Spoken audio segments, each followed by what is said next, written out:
16 জুলাই গোপালগঞ্জে সহিংসতা।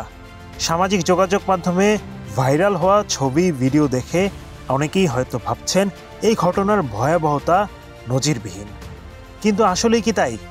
বেশ কিছু পুরনো ভুয়া ও সাজানো ছবি ভিডিও দিয়ে ছড়ানো হচ্ছে ভয়ঙ্কর মিথ্যাচার। প্রধান উপদেষ্টার প্রেস উইং ভয়াবহ এ ঘটনার ব্যাপারে জানিয়েছে, আওয়ামী লীগপন্থী প্রোপাগান্ডা চক্র ইচ্ছাকৃতভাবে মন গড়া প্রাসঙ্গিকতা বর্জিত কন্টেন্ট ছড়িয়ে জনমতকে বিভ্রান্ত করতে চেয়েছে। 16 জুলাই গোপালগঞ্জে এনসিপির জুলাই পদযাত্রা শেষে শহরে শুরু হয় সহিংসতা। আওয়ামী লীগ ও ছাত্রলীগপন্থীরা সমাবেশ থেকে ফেরার পথে এনসিপি নেতাদের বহরে হামলা চালায়। সংঘর্ষে নিহত হন অন্তত 4 জন। আগুন দেওয়া হয় ইউএনওর গাড়িতে, পুলিশের গাড়িও পুড়ে যায়। শেষ পর্যন্ত গোপালগঞ্জে জারি হয় কঠোর কারফিউ, রাত 8টা থেকে পরদিন সন্ধ্যা 6টা পর্যন্ত। ঘটনার পরপরই আওয়ামী লীগের একটি সংঘবদ্ধ চক্র সামাজিক যোগাযোগ মাধ্যমে চালাতে থাকে এক প্রোপাগান্ডা অভিযান। তারা পোস্ট করে বিভ্রান্তিকর ছবি আর পুরনো ভিডিও, যার অধিকাংশের গোপালগঞ্জে ঘটনার সঙ্গে কোনো সম্পর্কই নেই। একটি ছবি বেশ ভাইরাল হয়, তা হলো এক আহত কিশোরকে বহন করছে জনতা, পেছনে আগুন জ্বলছে। দাবি করা হয় এটি 16 জুলাইয়ের সহিংসতার ছবি, কিন্তু তথ্য যাচাই সংস্থা ফ্যাক্ট চেক বলছে ছবিটি 10 আগস্ট 2024 সালের পুরনো ঘটনা। আরেকটি ছবি, একজন ডিবি কর্মকর্তা গুলি করছেন, দেখানো হচ্ছে এটি এনসিপি কর্মীদের উপর হামলার মুহূর্ত, কিন্তু এটা 2022 সালে নারায়ণগঞ্জে বিএনপি সমাবেশের সময়কালে।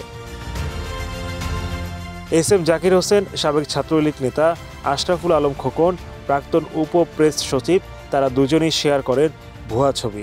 বলেন এনসিপি কর্মীরা সাধারণ মানুষের উপর হামলা করেছে। আরেকটি ছবি, হাসপাতালে কয়েকজন আহত রোগী, তাদেরও বলা হয় গোপালগঞ্জের সংঘর্ষের শিকার, কিন্তু এটি 20 মার্চ 2023 সালের অন্য একটি ঘটনার। এমনকি এক শিশুর ছবি শেয়ার করে দাবি করা হয় সে নাকি গোপালগঞ্জের সংঘর্ষে লাঠি হাতে অংশ নিয়েছে। প্রেস উইং বলছে ছবিটি গাজীপুরের শফিপুরে ধারণকৃত এক ভিডিওর স্ক্রিনশট, যা 2023 সালের আগস্টে ভাইরাল হয়েছিল।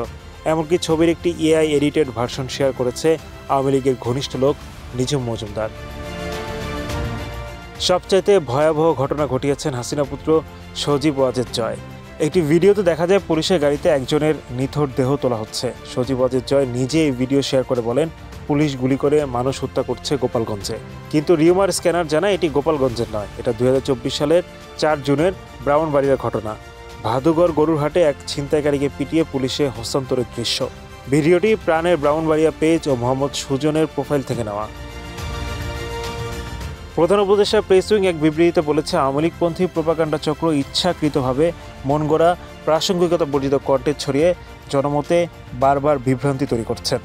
সংঘর্ষের সত্য ঘটনা হলো, প্রথমে আক্রমণ এসেছিল আওয়ামী লীগ ও ছাত্রলীগের পক্ষ থেকে, যারা এনসিপির শান্তিপূর্ণ কর্মসূচিতে হামলা চালায়।